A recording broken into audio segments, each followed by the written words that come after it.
આશા તેમજ આંગણવાડી વર્કર, કાર્યકર, તેડાગર બહેનોના પ્રશ્નોને લઈને લઘુત્તમ વેતનનો જે ભંગ કરવામાં આવી રહ્યો છે તેને લઈને, લઘુત્તમ વેતન વધારવાને લઈને અને વિવિધ પ્રશ્નોના નિરાકરણ લાવવાને લઈને એક મહત્વની અપડેટ સામે આવી છે.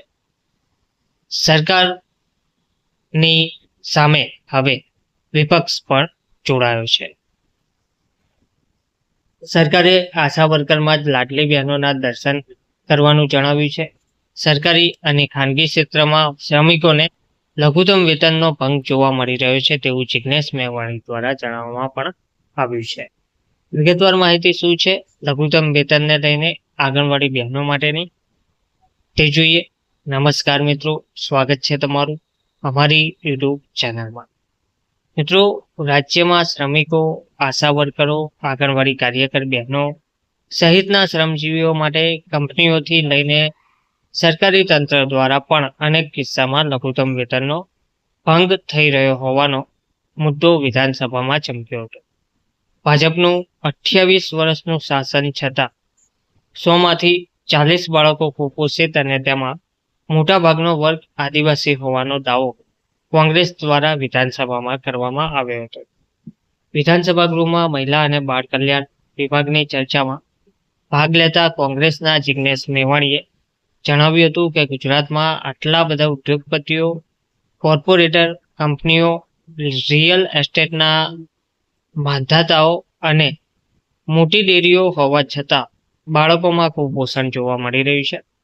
ગાંધીનગરમાં નવા બંધાયેલા MLA ક્વાર્ટર્સમાં જે એજન્સીને મેનપાવર સપ્લાયનું કામ સોંપાયું છે તેનો પ્રશ્ન રજૂ કરતા તેમણે એવો દાવો કર્યો હતો કે જો કોઈ કર્મચારી સામે ધારાસભ્ય ફરિયાદ કરશે તો તેને કાઢી મૂકવામાં આવશે અને કોઈ પણ લેબર કોર્ટમાં જઈ શકશે નહીં કે શ્રમ અધિકારીનો પણ સંપર્ક કરી શકાશે નહીં.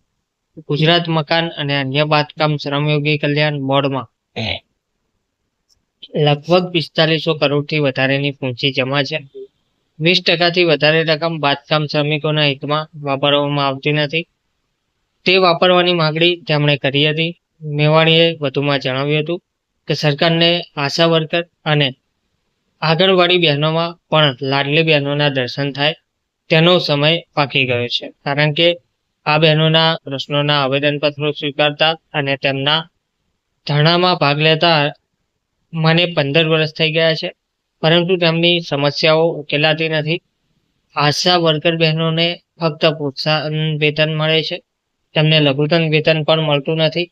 તેવી જ રીતે શેરડી કામદારો માટે જે લઘુત્તમ વેતન નક્કી કરાયું હતું તો તેની સામે સુગર મિલકતના માલિકોએ સ્વતંત્ર રીતે સરકારના પરિપત્રને માનવા ઇનકાર કરી દીધો છે.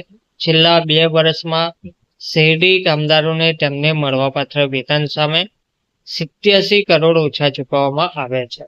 તેમણે વધુમાં જણાવ્યું હતું કે રાજ્યના સર્કિટ હાઉસ કે સરકારી કચેરીઓમાં જે છોકરાઓ કામ કરે છે તેમને આજે પણ લઘુત્તમ વેતન મળતું નથી.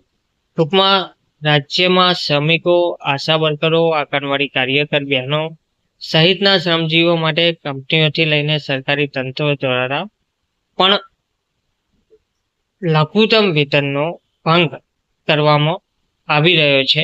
આ મુદ્દો સંસદમાં ઉઠી રહ્યો છે. સરકારે આશા વર્કરમાં લાડલી બહેનોના દર્શન કરવા જણાવ્યું અને સરકારી અને ખાનગી ક્ષેત્રમાં શ્રમિકોને લઘુત્તમ વેતનનો ભંગ થતો હોવાનું જિગ્નેશ મેવાણી દ્વારા સંસદમાં જણાવવામાં આવ્યું. ધન્યવાદ.